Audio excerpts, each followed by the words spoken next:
छत्तीसगढ़ विधानसभा चुनाव में किस कदर नेता चुनावी रैलियों में जुटे हैं, उनकी चुनावी व्यस्तता क्या है, वो रैलियों के लिए कैसे टाइम मैनेज करते हैं, वो कैसे लोगों से मिलते हैं, उनसे पेश आते हैं, ये जानने के लिए इंडिया न्यूज की टीम ने छत्तीसगढ़ के कांग्रेस प्रदेश अध्यक्ष चरण दास महंत के साथ पूरा एक दिन गुजारा। आइए आपको दिखाते हैं चरण दास महंत के साथ चुनाव 24।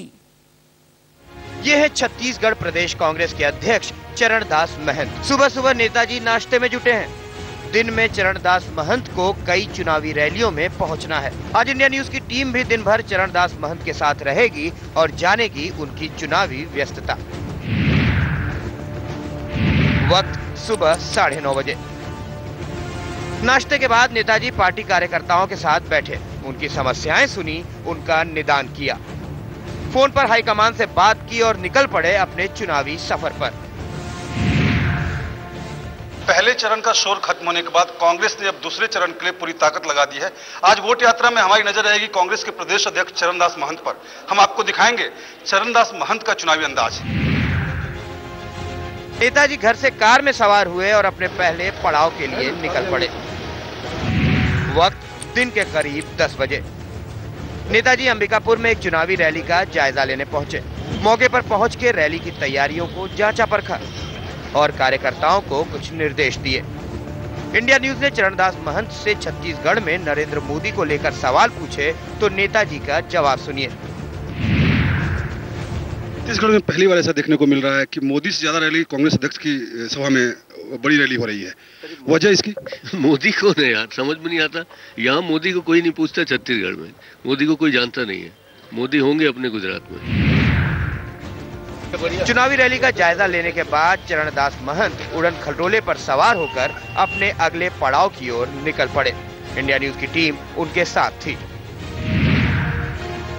कांग्रेस के प्रदेश अध्यक्ष चरण दास महंत अपनी पहली मीटिंग के लिए निकल चुके हैं। हम बात करते हैं उनसे कि आखिर जनता कांग्रेस को क्यों चुने।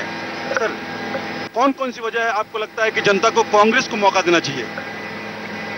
जनता ने पिछले 10 वर्षों में देखा है कि छत्तीसगढ़ जिन उद्देश्यों को लेकर बनाया गया था उसमें कोई भी उद्देश्य पूरा नहीं हो रहा है। जहां हम जा रहे हैं 11,000 से भी ज्यादा महिलाएं उस जिले से गायब हुई हैं। ये सब बातें अब जनता को पता लग गया है, इसलिए आम आदमी, आम आदिवासी इस सरकार को बदलना चाहता है। वक्त दिन के करीब 12:30 बजे। चरण दास महंत जशपुर में एक चुनावी रैली को संबोधित करने के लिए पहुंचे। उड़न खटोले से नीचे उतरे तो स्थानीय नेताओं ने नेताजी का जमकर स्वागत किया। फूल मालाएं पहनाई गईं, जयकारे लगाए गए। जनता चरण दास महंत को सुनने के लिए बेकरार थी। मंच पर पहुंचते ही चरण दास महंत ने कांग्रेस की तारीफों में कसीदे पढ़ने शुरू कर दिए। अपने महामंत्री जी और बहुत सारे ऐसे साथियों को बताना चाहता हूं कि सर जशपुर जिले में बहुत बढ़िया चाय का उत्पादन होने लगा। रैली को संबोधित करने के बाद चरण दास महंत स्थानीय लोगों और कार्यकर्ताओं से मिले और अपने अगले पड़ाव के लिए निकल पड़े। वक्त दिन के करीब 2:30 बजे। चरण दास महंत जशपुर में अपनी दूसरी चुनावी रैली में शरीक होने पहुंचे। यहाँ भी महंत जी के लिए जमकर तैयारियां की गई थी। ये इलाका बीजेपी के कद्दावर नेता रहे दिलीप सिंह जुदेव का था। स्थानीय वेशभूषा में सजे आदिवासियों ने चरण दास महंत का जमकर स्वागत किया। छत्तीसगढ़ में चुनावी रंगत अपने शबाब पर है। ये इलाका बीजेपी के धाकड़ नेता दिलीप सिंह जुदेव का है। आदिवासी बहुल इलाका है। कांग्रेस ने भी शानदार तरीके से दस्तक दी है। मैं आपको पहले यहाँ के रंग दिखाता हूँ।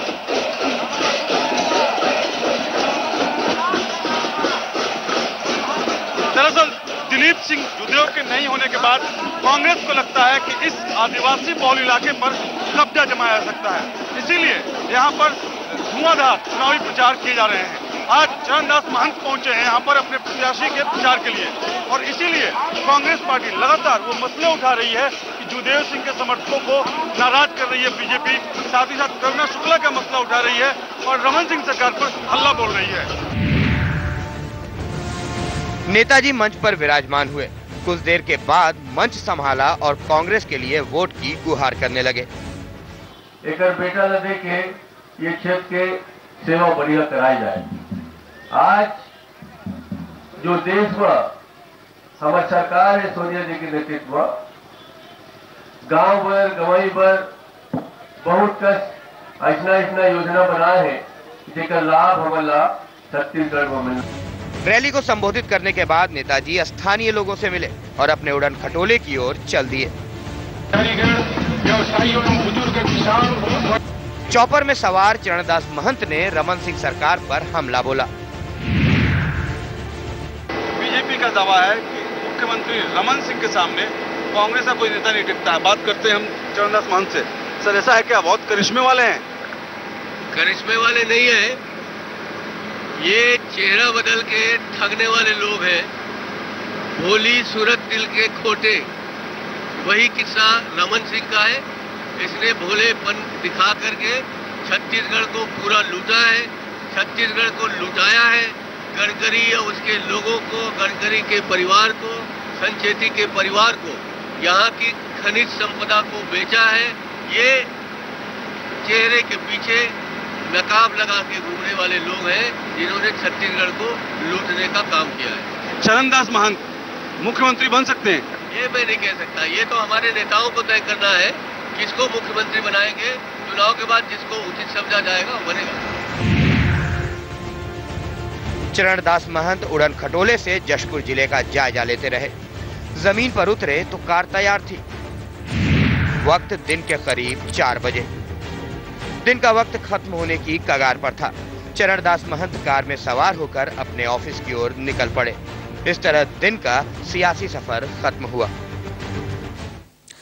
वो ब्रेक आउट चला, कहीं मत जाइएगा, बस थोड़ा सा इंतजार के बाद लौट करके आएंगे तो आपको चुनावी चौपाल में लिए चलेंगे मध्य प्रदेश के सिवनी।